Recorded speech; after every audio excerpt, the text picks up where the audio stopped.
Ang Vice President ng National Home Mortgage Finance Corporation, si Ma'am Daisy Dulay. Magandang hapon, Ma'am Daisy. Magandang hapon po sa inyo lahat. Hindi po kayo binagyo, ma'am? Sa Malabon po. Sa Malabon.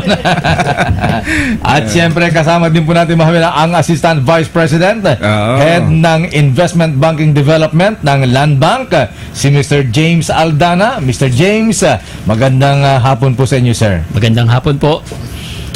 At mukhang kayong binahayata. Mukhang napuyat kayo, ano, ha? Medyo. Di ba kayo nakatulog kagabi sa lakas ng ihip ng hangin at lakas ng ulan? Nakababahala po, mahabig. Baka mabagsakan tayo ng puno o kaya poste ng Meralco. Kaya dapat meron kang bahay bonds eh. Siyempre naman, yan ang pinaka-importante dyan. At nabalita nga natin kahit din na magandang investment pala ang bahay bonds ng National Home Mortgage and Finance Corporation. Maaari po ba ninyong ipaliwanag kung ano itong bahay bonds, Ma'am Daisy Dulay? Paki-explica po, Ma'am. Magandang hapon po ulit. Ang simulan po natin doon sa ahensya ko, ang NHMFC po or National Home Mortgage Finance Corporation ay isa sa 6 na ahensya na nasa ilalim ng Housing and Urban Development Coordinating Council or HUDC. Alam naman po ninyong lahat, ang aming pinakaboss ay at chairman ay si Vice Presidente Jejomar Binay. Ang NHMFC po ay ang pangunahing ahensya ng gobyerno para sa secondary home mortgage market. Kami ay bumibili ng housing loans sa mga bangko at iba pang mga nagpapautang para sa pabahay. Para lumawak ang pondo ng mga institusyong ito, trabaho po ng NHMFC na magpaikot ng pera para sa mga developers at bangko para ipautang nila muli sa mga maraming nangangailangan ng pabahay. Mula sa mga housing loans na binibili ng NHMFC, pumili po kami ng magaganda ang repayment record at ito ang pinagsama-sama namin para lumikha ng bahay bonds na ngayon ay isang investment na mabibili ng lahat. Sa maliit, ito'y sa maliit na halaga pero mataas ang interest. So malaki ang kita niya. Ma'am, bakit po dapat mag-invest at bumili ng bahay bonds? Bakit magandang ilagat ang pera sa bahay bonds na ito? Ang bahay bonds po kasi ay ginawa ng NHMFC para sa mga individual na investor.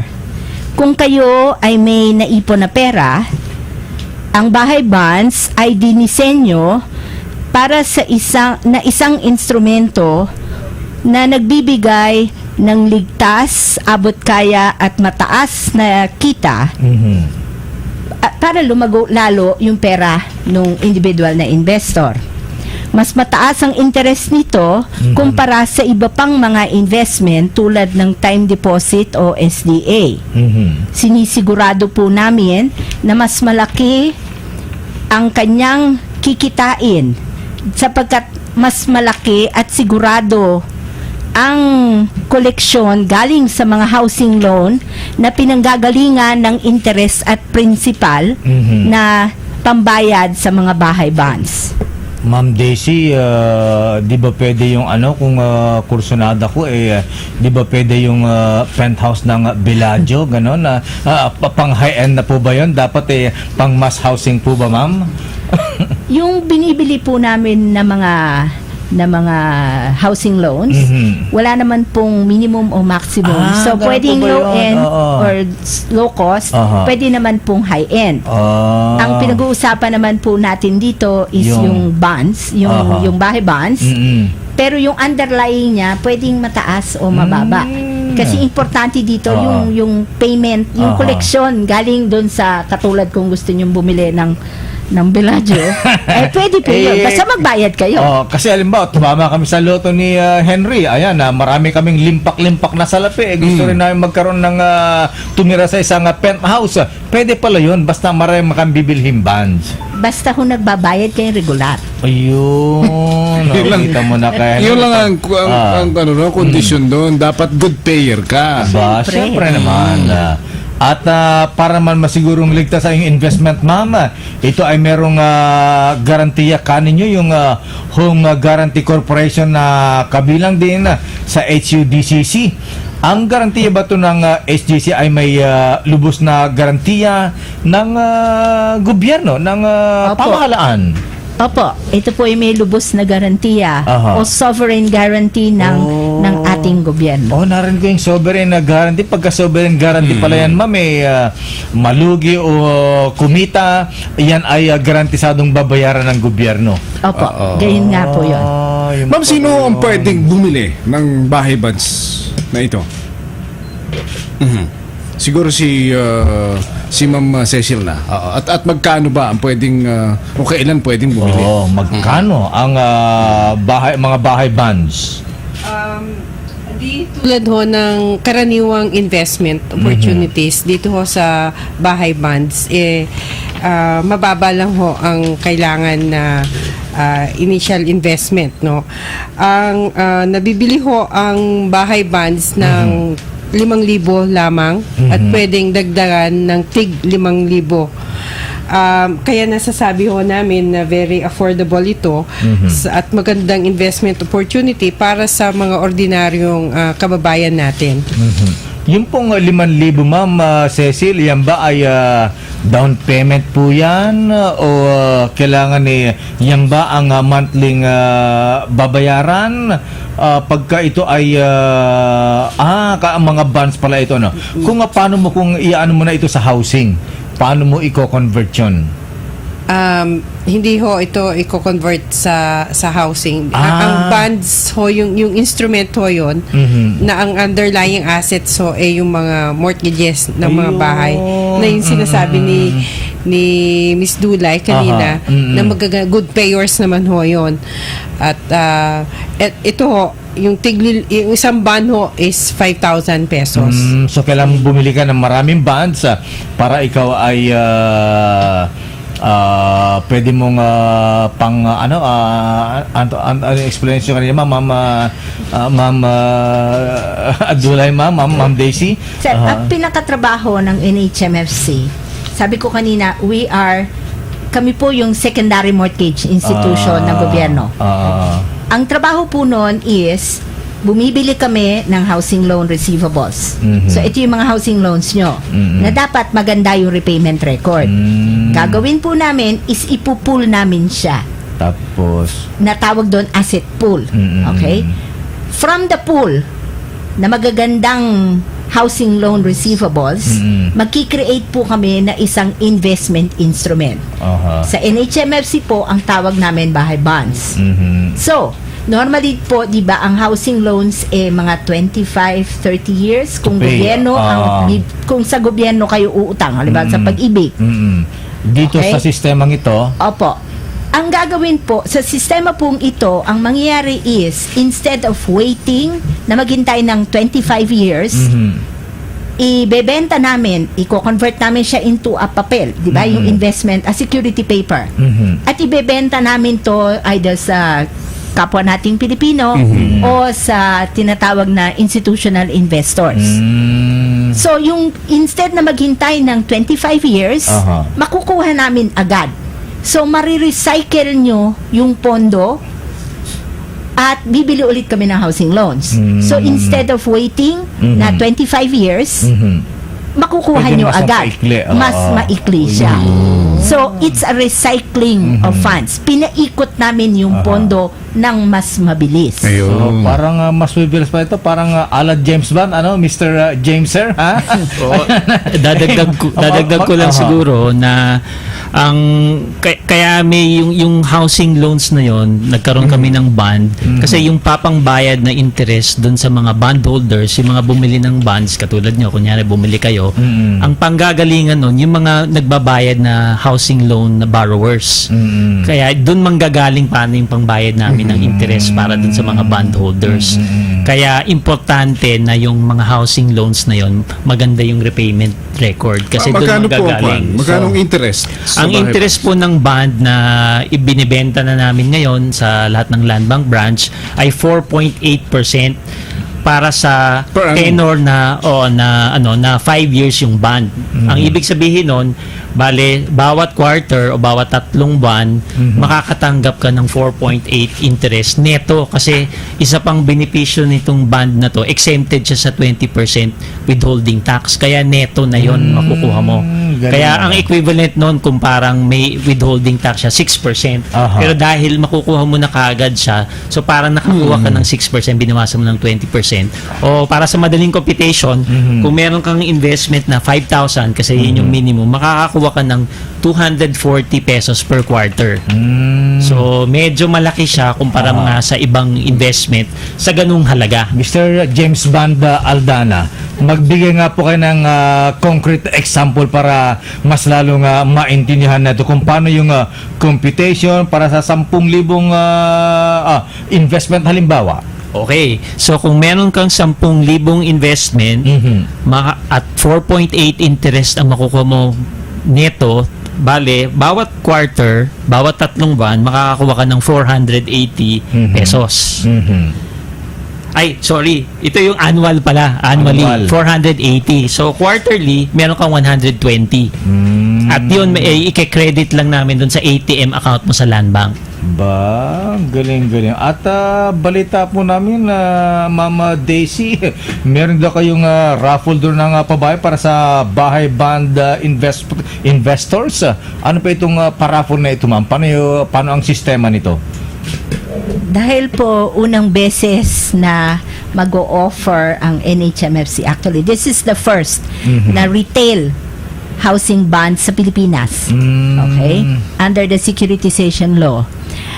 Para rin maengganyo yung mga retail investors natin, yung mga maliliit na nag-iipon, magpaparaffle po kami ng 3 bahay at lupa within the span of the 5 years. Para lamang po ito dun sa retail ho.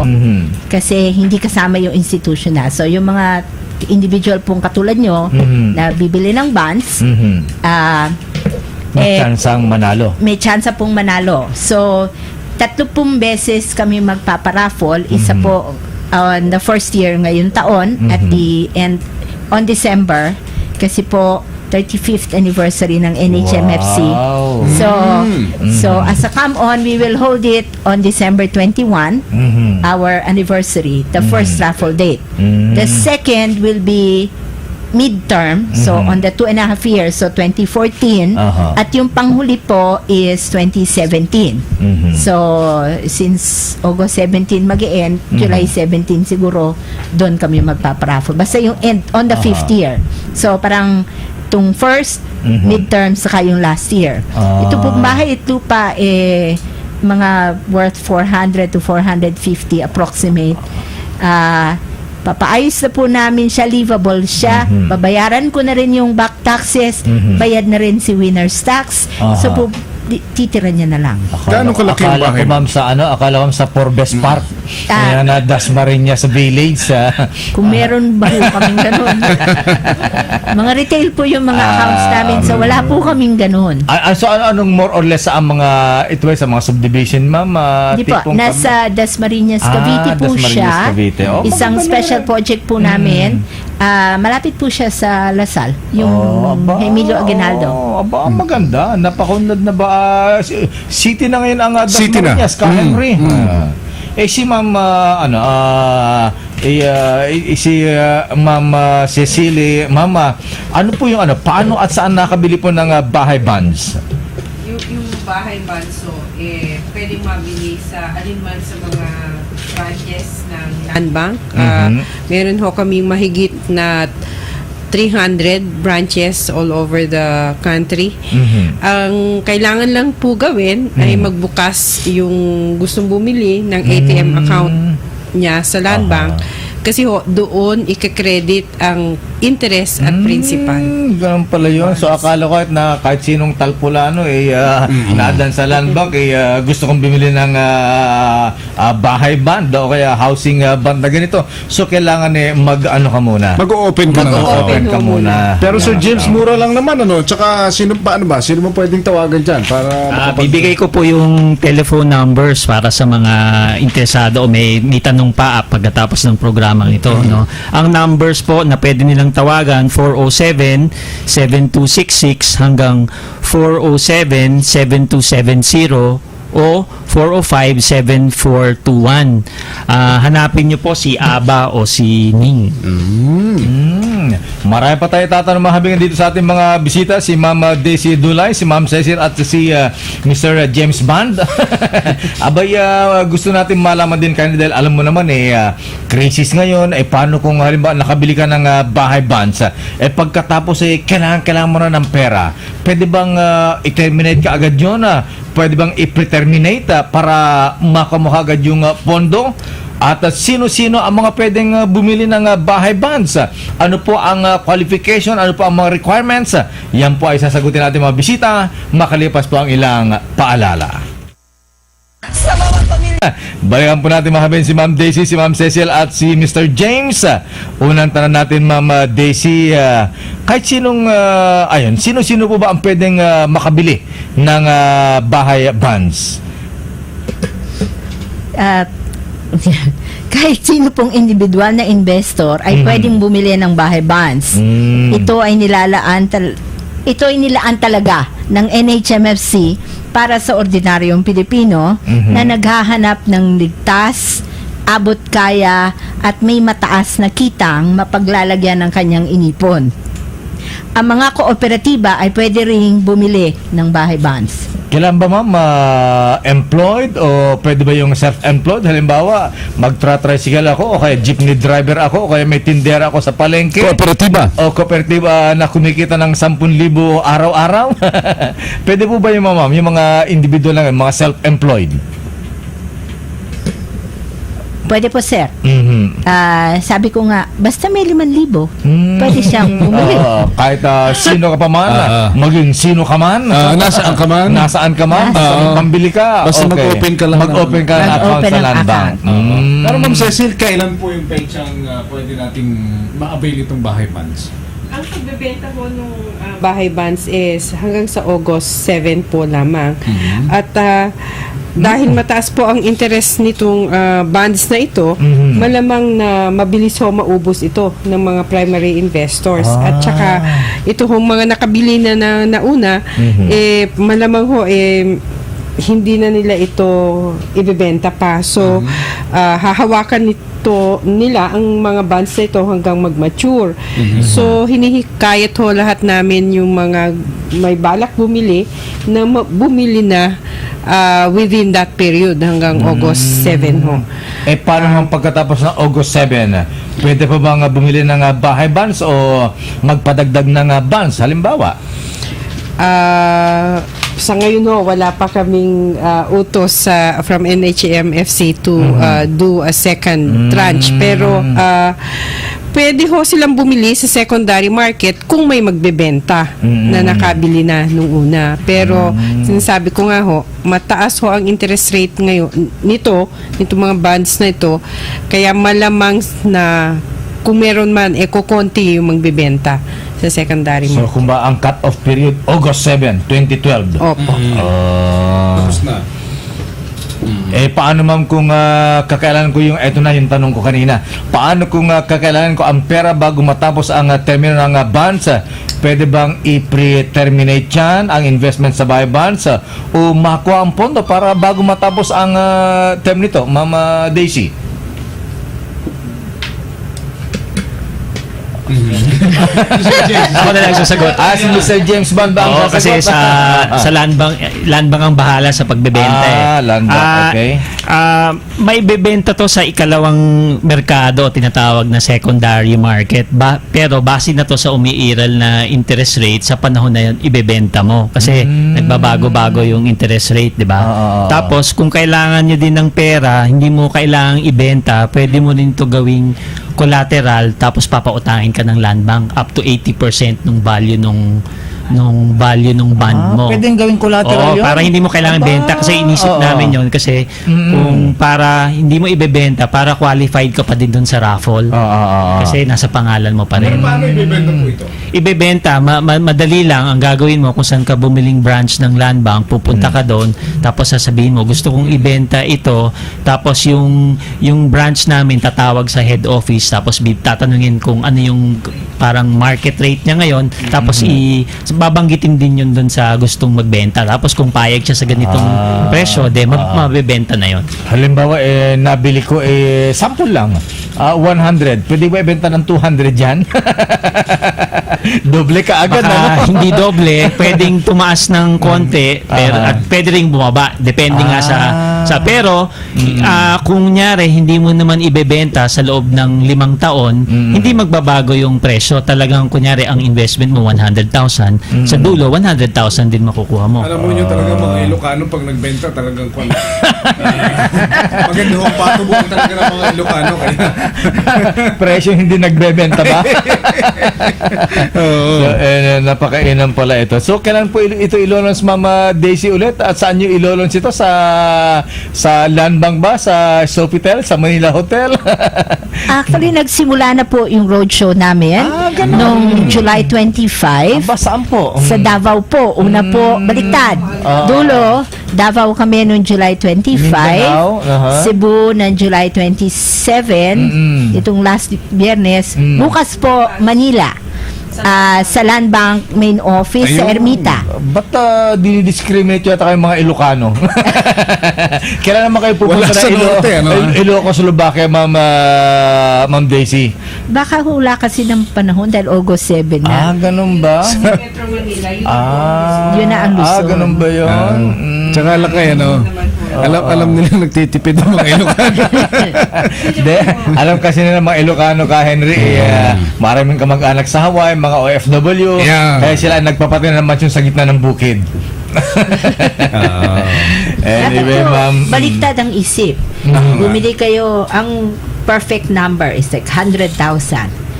Effectively, is 4.8 is equivalent to 4,800 per annum. Kung hawak nyo po siya ng 5 taon, times 5 yung 4.8. Saan naman po kayo kikita ng almost 25,000, 24,000? Parang nakukumbinsin na ako nakita dun sa for 100,000 na bili ng bahay bonds. Kumbinsido ka na lakay. Ma'am Cecil, pa yung application.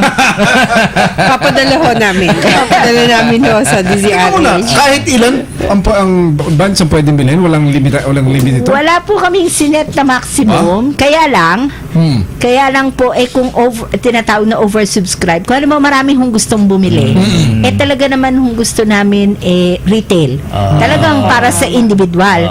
So, ang gagawin ho namin, kung alam mo merong katulad nyo na gustong bumili ng 1 milyon, baka ho, applyan nyo 1 milyon pero in the end ho, at the end of the offer period. So, ang offer period is July 26 to August 7.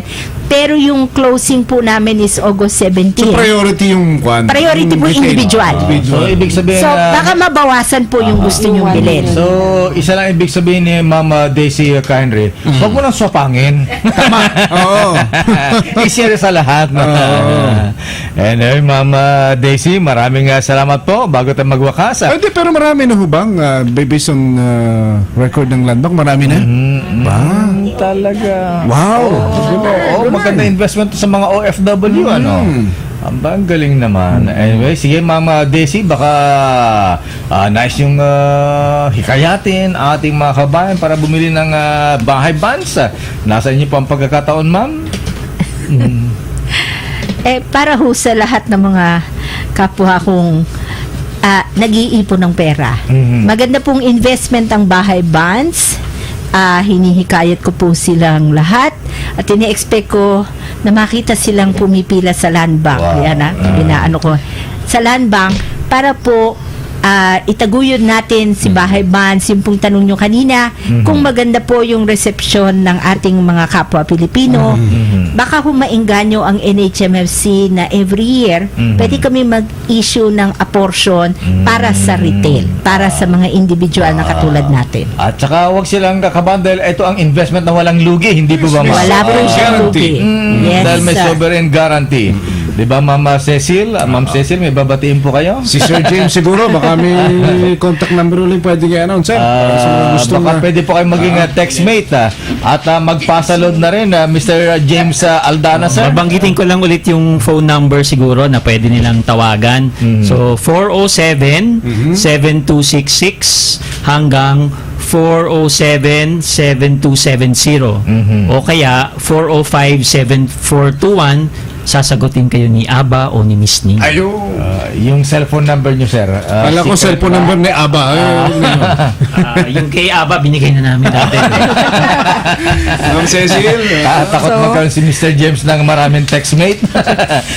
Ma'am Cecil. So maraming salamat sa DZRH sa pagkakataon na ito para mai-announce namin sa ating mga kapwang Pilipino itong investment opportunity. Dun sa mga wala pang account sa Land Bank, please kung interesado kayo dito sa Bahay Bonds, magbukas na po kayo ng ATM account sa Land Bank branch na malapit po sa inyo. Magkano ulit, ma'am, ang requirement, yung initial? 5,000 pesos lang po. pesos. 5,000 Initial lang. deposits? Tinatanong mo? 500 lang. 500 lang ho for the ATM account. Ayan, isang ninoy lang pala. Kayang-kaya ng ating mga kababayan yan. Ma'am Cecil, maraming salamat po sa Executive Vice President at si Ma'am Daisy Dulay, ang Vice President ng HMFC at of course ang Assistant Vice President si Mr. James Aldana. Maraming salamat po sa inyo at congratulations dito sa inyong bagong project na ito. Sana po ay marami ang mag-invest. At kami ni Henry, bukas hinga na kami ng application, mag-i-invest na rin. Correct. Pansamantala, mahabigyan niyo po ang kaban natin palatuntunan ng Land Bank sa DCRA sa radyo natin. Ito ba yung lingkod si Deo Macalma? Deo Macalma. Salamat po. Ako po si Henry Uri. Antabayan na po mahabigyan ang arangkada natin mga balita kasama si Nino Bonito Padilla at Dennis Antenor Jr. Come baby, dance with me. You gotta lick it all on the dance floor. Lick it on the dance floor. Yeah, baby, follow me. You gotta break it all, show me more. Go Star City City, let's have some fun. Go Star City City's for everyone. Go Star City City. Now. Humanda ka na dahil arangkada na ang mga balita, arangkada na ang mga impormasyon, arangkada na ang mga reports sa loob at labas ng bansa, arangkada na kaya ang umaga mo makukumpleto na. Kumpleto na ang lahat ng detalye sa Arangkada Balita. Arangkada Balita tuwing umaga sa oras ng iyong pagbangon. Arangkada Balita kasama ang dalawang opisyal na taga-bulabog ng iyong umaga, si Bonito at Day Junior, Nino Bonito Padilla at Dennis Antenor Day Junior. Arangkada Balita, Lunes hanggang Biyernes alas 4 ng umaga at alas 5 ng hapon sa DZRH at RH-TV.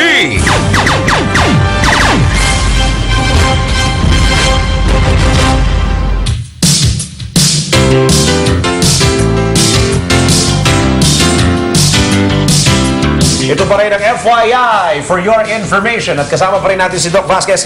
Doc, paano po kung nag-asawa tapos nagpa-breast augmentation tapos nagpa-breastfeed?